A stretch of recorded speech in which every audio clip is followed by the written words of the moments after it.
Lovelies paratha आज कैसे हैं आप लोग। आई होप आप सभी अच्छे होंगे, स्वस्थ होंगे, मेरे स्टोरी लाइन को एंजॉय कर रहे होंगे। तो जो कोई भी मेरे चैनल पर न्यू आ रहे हैं, प्लीज़ मेरे चैनल को लाइक शेयर सब्सक्राइब करना मत भूलिएगा। और अगर आप लोगों को मेरी स्टोरी लाइन उसके प्लॉट्स पसंद आते हैं तो प्लीज़ मुझे कमेंट्स करके अप्रिसिएट करना भी मत भूलिएगा। जैसा भी लगे आप लोग मुझे ज़रूर बताइएगा। सबसे पहले मेरे चैनल को सब्सक्राइब करना मत भूलिएगा, क्योंकि आप सब लोग इतना सारा देखते हो पर सब्सक्राइब नहीं करते हो, तो प्लीज़ सब्सक्राइब ज़रूर कीजिएगा। और अगर अच्छी लगती है तो मुझे कमेंट्स करके भी अप्रिसिएट ज़रूर कीजिएगा। हम नेक्स्ट पार्ट में आगे बढ़ते हैं, जहाँ पे लास्ट पार्ट में हमने देखा था कि जो पीकॉक क्लैन का जो प्रिंस था विंग, उसे वो किचन में रहने के लिए बोल देता है। उसको सर्वेंट बना के ले आया हुआ था वांग जी, और खुद डार्क रेलम वाले विंग के सोल के साथ में बात कर रहा था। तभी विंग के चीखने की वॉइस सुन करके सब भाग के आते दोनों, जहाँ पे विंग वांग जी को चिपट गया था और बोलता है, यहाँ पे चूहा चूहा बहुत बड़ा बड़ा चूहा है। डार्क रेलम वाले विंग के तो कान से धुआं निकल रहा था बहुत ज़्यादा, और वो कहता है ये क्या कर रहे हो। तभी वांग जी को एहसास होता है कि हाँ, उसने विंग को पकड़ा हुआ है। फिर वो उसे अलग करता है, लेकिन जब विंग देखता है पीकॉक क्लैन वाला कि डार्क रेलम वाले वर्ल्ड वाले विंग के तो कान से धुआं धुआं निकल रहा है, इसलिए वो कहता है हाँ, मतलब इसको जलन हो रही है, मैं इसका एडवांटेज ले सकता हूँ। और ये सोचकर और चिपट जाता है, जिससे कि डार्क रेलम वाले जो विंग था उसकी आंखें फट के बाहर ही आ गई थे। वो कहता है वांग जी क्या कर रहे हो तुम। वांग जी कहता है विंग छोड़ो मुझे। विंग कहता है मैं नहीं जाऊंगा, मुझे यार डर डर लगता है, देखो ना कितना चूहा है यहाँ पे। तुम चाहते हो कि मैं इन चूहे का शिकार बन जाऊं, इनके छोटे छोटे पेट में मेरे बड़े बड़े पीस चले जाएं, बताओ मुझे। और वो आंख खोल के आधा देख रहा होता है विंग के एक्सप्रेशन को। विंग के चारों तरफ ब्लैक स्मोक बनना स्टार्ट हो गया था। खुद पीकॉक क्लैन वाले विंग को डर लग रहा था ये सभी चीज़ों को देखकर, पर फिर भी वो हिम्मत जुटाते हुए कहता है मुझे बचा दो प्लीज़। हाँ जी कहता ठीक है, और इतना बोलकर उसको अलग करता है और हर जगह स्पेल लगा देता है और कहता है अब ये सिक्योर है। इतना बोलकर वो बाहर आ गया था। विंग चमकते हुए जिंसी में आता है और आके बैठ जाता है। तो वांग जी उसके पीछे आते हुए कहता है क्या हुआ है विंग। विंग कहता है तुम उसके करीब क्यों जा रहे थे, तुम्हें पता है ना कि तुम मेरे अल्फा हो। हाँ। इस पे वांग जी कहता है हाँ मुझे पता है, और तुम्हें उसकी बॉडी की ज़रूरत है, इसलिए वो यहाँ है, तो उसका ध्यान रखना होगा ना। ये सुन करके विंग को बिल्कुल अच्छा नहीं लगता है, और वो कहता है मुझे बिल्कुल पसंद नहीं आ रहा है, मैं चाहता हूँ कि तुम्हारा पूरा फोकस सिर्फ और सिर्फ मुझ पे रहे। वांग जी कहता है हाँ ठीक है। वहीं दूसरी तरफ विंग खाना बनाने की ट्राई कर रहा था, और उसको उठा उठा के कट पीट कर रहा था। उसे बनाने तो आ रहा था है ही नहीं, वो एक क्लैन प्रिंस था, वो कैसे बना सकता है भला। वो चिकन्स को पकड़ के काटने का ट्राई कर रहा था, लेकिन उसे हो नहीं रहा था और वो उसके पीछे भाग रहा था। बेचारे ने पूरे कपड़े ऊपर उठा लिए थे और उसके पीछे भाग भाग के वो थक गया था।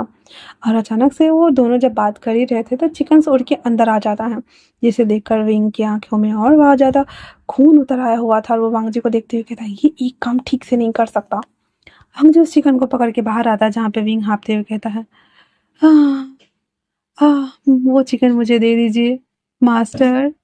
इस पे वांग जी कहता है और ये क्यों चाहिए। कहता है क्या आपको खानी नहीं है, आपने ही तो बोला था ये सभी चीज़ें बनाने के लिए, और आप मुझे ही बोल रहे हो। इतना बोल करके और उसको लेने के लिए आता है। तभी विंग सामने आ जाता है, जिससे कि वांग जी देखता है कि विंग ना पीछे आ करके गिरने वाला होता है। तभी वांग जी फटाक से उसे कैद कर लेता है, और वापस से वो हवा में आधे उसकी बॉडी लटकी हुई थी, और वांग जी ने विंग को होल्ड किया हुआ था। जिसे देखकर फिर से डार्क रेलम वाले विंग की जली भाई साहब, फिर से धुआं धुआं हो गया वो। और वापस से वो कहता वांग जी।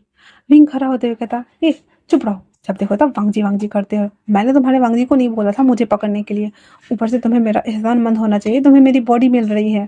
पर आए वांग जी। फिर वो कहता अल्फा मुझे वो चिकन दे दीजिए प्लीज। भाई साहब वांग जी इसके बदलते स्वरूप को देखकर अपने मन में कहता है क्या ये इतना जल्दी कैसे पलट जाता है ये पलटू राम। फिर विंग उस चिकन को लेकर के बाहर आता है और उसको काटने पीटने के लिए गर्म पानी में डालने वाला था। तभी वांग जी कहता क्या तुम इसे ऐसे पकाने वाले हो। कहता मैंने कभी नहीं बनाया खाना, तो मैं कैसे पकाऊं इसे, इसमें डाल दूंगा फिर उसके आपके सामने रख दूंगा। वांग जी कहता है कुछ भी, और इतना बोलकर वो खुद किचन में आता है। फिर उस किचन में आने के बाद उस चिकन का काम तमाम करता है। फिर उसको गर्म पानी में डालता है, देन क्लीन करता है, पीस बनाता है और कहता है इसे पानी में डालो। फिर उसमें कुछ गरम मसाले वगैरह ऐड करके और एक पोहे वाले बर्तन जैसे मिट्टी के बर्तन होते हैं उसमें भर के रख देता है, कुछ मसाले वगैरह ऐड करके, और उसे चूल्हे पे रख देता है। कहता है ये अब हो जाएगा। नीचे कहता है इसमें जलावन डालो। अब विंग को पता था नहीं कि क्या डालना है। वो कहता है क्या डालना है। कहता है लकड़ी डालो लकड़ी। विंग कहता है हाँ हाँ हाँ डालता हूँ फिर इतना वो। और वो दोनों मिलके खाना बना रहे होते हैं और हमारा डार्क रेलम वाला विंग जो था वो चुपचाप खड़ा होकर इन दोनों की कारस्तानी को देख रहा था। विंग गलतियाँ किए जा रहा था और वांग जी उसको सुधारे जा रहा था। डार्क रेलम वाला विंग कहता है एक बार मुझे तुम्हारी बॉडी मिल जाए, फिर मैं वांग जी को अपने बस में ना किया ना तो फिर मेरा नाम नहीं। ये सोचकर वो दांत पीसता हुआ अंदर चला आता है। वांग जी और विंग दोनों मिलकर वो सभी थिंग्स बनाते हैं एंड देन खाना ले आकर के परोसता है। तभी शाम हो चुकी थी। अब विंग को पता नहीं था कि उसके ऊपर मुसीबत आने वाली है, इसीलिए वो सारा खाना ला करके और वांग जी के जिंगसी में परोस देता है। और लास्ट में जब जाने को होता है तभी एक सीटी की वॉइस सुनता है। विंग अपनी आंख बंद करते हुए कहता हो गया मेरा कर्क, ये पागल आत्मा मेरे अंदर घुसेगा और पता नहीं क्या क्या तांडव करेगा। इतना बोलना हुआ ही था कि डार्क रेलम वाले विंग की आत्मा विंग की बॉडी में इन कर जाती है और उसके बाद वो पलट जाता है। अब पलटते ही उसके कपड़ा बदल गया था, पूरा ब्लैक हो गया था। उसके बाल जैसे कि डार्क रेलम वाला वर्ल्ड का विंग जो था वो बाल बनाता था वैसे बनाता है। हल्का मेकअप अप्लाई करता है, अभी भी शकल वांगजी विंग का ही था ना तो थोड़ा सा मेकअप अप्लाई करता है और थोड़ा अच्छा सा रेडी हो जाता है उसी कमरे में और वांग जी के आने का वेट करता है। वांग जी जो कि लैंसी चिन के साथ गोसू के काम से बाहर गया हुआ था वो अंदर आता है तो देखता है कि जिंगसी ना कैंडल से जगमगा रहा है। वांग जी को पता चल गया था कि हाँ विंग ने विंग की बॉडी को पोजेस्ट कर लिया है। बट अंदर आने के बाद वो देखता है खाना टेबल पे रखा हुआ है, कैंडल जला हुआ है, एसेंस बर्नर जला हुआ है, चंदन की खुशबू आ रही थी। विंग कहता है, वांग जी अंदर आते ही कहता है पोसियान विंग क्या तुम यहाँ हो। विंग अचानक से उसके सामने आता है एक इनर रोब पहन करके, ओनली फॉर वही और कुछ भी नहीं। ऊपर से उसके वीन एक था वो पूरा आगे विजुअल हो रहा था। विंग जब देखता है उसके उभरे हुए स्तन, उसके बॉडी, उसके हाथों को, उसके ऊपर से सब दिख रहा था। वांग जी उसके हाथ से तलवार नीचे गिर जाती है और वो विंग को बस देख रहा था। विंग उसके पास आता है, उसके दोनों पैरों के ऊपर अपने पैर रखकर उसके गले में अपने हाथों को डालते हुए कहता है अल्फा, मैंने पूरा दिन वेट किया है, क्या आपको नहीं लगता कि अब आप मुझे सर्व करें। उसकी ये बात सुनकर वांग जी एकदम मिसमराइज हो गया था, जैसे कि वो खोता जा रहा है। वो विंग को गोद में उठा करके बीट पे आता है, अपने सारे कपड़ों को उतार कर उसके साथ वो हॉट नॉट करना स्टार्ट करता है। उसके हॉट सेशन के दौरान विंग ने वांग जी को इतना पॉजेस्ट किया था कि ओनली फॉर वांग जी उसकी बात सुन रहा था। कि जब खत्म हो जाता है तो वांग जी कहता है हमें नहा लेना चाहिए, खाना भी खाना है। इतना बोलकर वांग जी उठता है और स्नान करने चला जाता है। विंग उस कमरे के पूरे कैंडल्स को जला दिया था, बुता दिया था और फिर वो आता है वांग जी के साथ बाथटब वाले रूम में। उसके बैग के हाथ फिराते हुए कहता है अल्फा मुझे पकड़ो, और इतना बोलकर उसके साथ खेल रहा था। वांग जी गीले ही साथ अब बाहर आता है, कपड़े को बांधते हुए कहता है विंग मस्ती करना बंद करो। वांग जी की बात सुनने के बाद विंग ऐसे पर्दों को उड़ाते हुए पीछे पीछे जा रहा होता है और वांग जी कहता है विंग मैंने कहा ना रुक जाओ। पर वांग जी उसको बहुत देर परेशान करता है। आखिरकार विंग हार कर उसके बैग पर चढ़ते हुए कहता है मुझे भूख लगी है, चलो खाने चलते हैं। इतना बोलकर वांग जी उसे लेके आता है जहाँ पे विंग ने सारा खाना लगाया हुआ था। वांग जी खाना निकाल ही रहा था कि विंग अपने हाथ से लेकर खाने लगता है। वांग जी को आश्चर्य होता है कि विंग तो शाकाहारी है। फिर उसे याद आता है कि इसके अंदर तो विंग की सोल भी तो है और वो सारा नॉनवेज खा रहा होता है। वांग जी कहता है आराम से खाओ, तुम इसकी आदत नहीं है। विंग कहता है कोई नहीं मैं खाऊंगा, और इतना बोलकर वो खाने लगता है। फिर विंग कहता है मैं ये नहीं खाऊंगा तो मेरी शक्तियाँ वापस कैसे लौटेंगी, मुझे जल्दी जल्दी सब कुछ करना होगा ना। वांग जी कहता है फिर खा चुकने के बाद वो दोनों चाय पीते हैं और बाहर आके बैठे हुए थे जहाँ पे डार्क रेलम वाला विंग जो उसके अंदर था उसके शोल्डर पे सर रखते हुए कहता है अल्फा क्या आप उस विंग को पसंद करते हैं। जिस पे वांग जी कहता है नहीं, ऐसा क्यों। तो विंग कहता है मुझे जलन होती है जब आप उसके करीब होते हैं। इस पे वो कहता है अभी भी हो, क्या अभी भी हो रही है। कहता अभी तो मैं हूँ ना, जब पूरी बॉडी पे मेरा अधिकार हो जाएगा तब ऐसा नहीं होगा। वांग जी कहता है जब होगा तब देखना, पर अभी नहीं ना। इस पे विंग उसकी अपनी तरफ मोड़ते हुए उसके लिप्स को कैप्चर करते हुए कहता है मुझे नहीं पसंद, आपको पूरा ध्यान सिर्फ और सिर्फ मेरे पे होना चाहिए ना कि किसी और पे, मुझे बिल्कुल भी नहीं पसंद। और इतना बोलकर उसके गोद में सर रख देता और कहता है मैंने इतने साल आपका वेट किया है, आप क्या खुश नहीं हो। इस पे वांग जी कहता है मैंने भी खुद को राइज करने में इतना टाइम दिया है विंग, खुश हूँ तुम वापस आ गए। और इस तरह से वो दोनों बात कर रहे होते हैं। फिर बात करते करते वांग जी विंग को लेकर के बेडरूम में आता है एंड देन उसको सुला देता है। खुद भी उसे होल्ड करके सो जाता है और उसको देखते हुए कहता है, तुम क्या एक्सेप्ट करना चाहोगे ये बॉडी विंग की है और मैंने अभी जो कुछ भी किया वो विंग के साथ किया। क्या करूं मैं, मुझे समझ नहीं आ रहा। और वांग जी दुविधा में था और विंग को देख रहा था।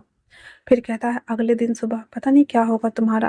और इतना बोल करके वो अपनी आंखों को बंद कर लेता है। अगले दिन सुबह जब वांग जी की नींद खुलती है, उसे किसी की वो की साउंड सुनाई देता है और वो बाहर भाग के आता है जहाँ पे विंग उल्टियाँ कर रहा था। वांग जी उसके बैग को सहलाते हुए कहता है। और वहीं दूसरी तरफ विंग खंबे के पास खड़ा होकर के सीन को देख रहा था, एंजॉय कर रहा था। लेकिन जैसे ही वांग जी वहां आकर के उसके खंबे को पीठ को सहला रहा था, वैसे ही विंग का मुंह बन गया और फिर से उसके पूरे चारों तरफ डार्क स्मोक बनना स्टार्ट हो गया था। वांग जी उसके बैग को सहलाते हुए कहता, विंग क्या तुम ठीक हो?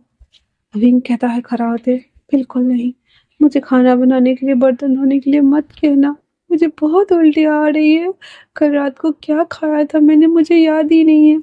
तब वांग जी को याद आता है, हाँ भाई हाँ, इसने तो वही खाया था ना, चिकन चिकन। तो फिर वो कहता है कुछ नहीं और इतना बोल करके उसको लाता है अंदर। तो विंग कहता है मुझे नहाना है, मेरे कपड़े गीले हो गए हैं। और इतना बोल करके उसके गोद से उतर कर और उसके सामने में सारे कपड़े को खोल खाल के बाथटब में भाग जाता है। अक्सर जब ये देखता है उसकी बॉडी में एक अलग ही सेंसेशन हो रहा था उसे देखकर।